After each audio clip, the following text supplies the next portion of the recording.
The second book of Samuel, otherwise called the second book of the Kings, chapter 1.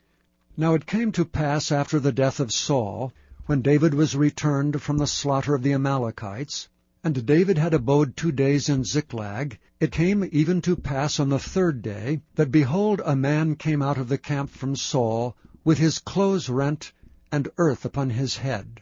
And so it was, when he came to David, that he fell to the earth and did obeisance. And David said unto him, From whence comest thou? And he said unto him, Out of the camp of Israel am I escaped.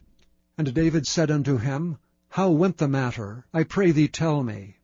And he answered, That the people are fled from the battle, and many of the people also are fallen and dead, and Saul and Jonathan his son are dead also. And David said unto the young man that told him, How knowest thou that Saul and Jonathan his son be dead? And the young man that told him said, As I happened by chance upon Mount Gilboa, behold, Saul leaned upon his spear, and lo, the chariots and horsemen followed hard after him. And when he looked behind him, he saw me, and called unto me. And I answered, Here am I. And he said unto me, Who art thou? And I answered him, I am an Amalekite. He said unto me again, Stand, I pray thee, upon me, and slay me, for anguish is come upon me, because my life is yet whole in me.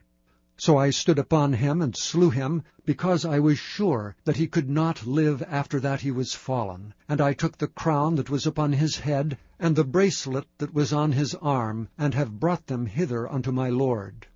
Then David took hold on his clothes, and rent them, and likewise all the men that were with him. And they mourned and wept, and fasted until even for Saul, and for Jonathan his son, and for the people of the Lord, and for the house of Israel, because they were fallen by the sword. And David said unto the young man that told him, Whence art thou? And he answered, I am the son of a stranger, an Amalekite. And David said unto him, How wast thou not afraid to stretch forth thine hand to destroy the Lord's anointed? And David called one of the young men, and said, Go near and fall upon him. And he smote him, that he died. And David said unto him, Thy blood be upon thy head, for thy mouth hath testified against thee, saying, I have slain the Lord's anointed. And David lamented with this lamentation over Saul, and over Jonathan his son. Also he bade them teach the children of Judah the use of the bow. Behold, it is written in the book of Jasher. The beauty of Israel is slain upon thy high places. How are the mighty fallen! Tell it not in Gath, publish it not in the streets of Askelon, lest the daughters of the Philistines rejoice, lest the daughters of the uncircumcised triumph.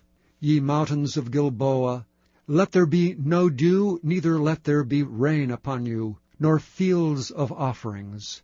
For there the shield of the mighty is vilely cast away, the shield of Saul, as though he had not been anointed with oil. From the blood of the slain, from the fat of the mighty, the bow of Jonathan turned not back, and the sword of Saul returned not empty. Saul and Jonathan were lovely and pleasant in their lives, and in their death they were not divided. They were swifter than eagles, they were stronger than lions. Ye daughters of Israel, weep over Saul, who clothed you in scarlet, with other delights, who put on ornaments of gold upon your apparel. How are the mighty fallen in the midst of battle! O Jonathan, thou wast slain in thine high places. I am distressed for thee, my brother Jonathan. Very pleasant hast thou been unto me. Thy love to me was wonderful, passing the love of women. How are the mighty fallen, and the weapons of war perished!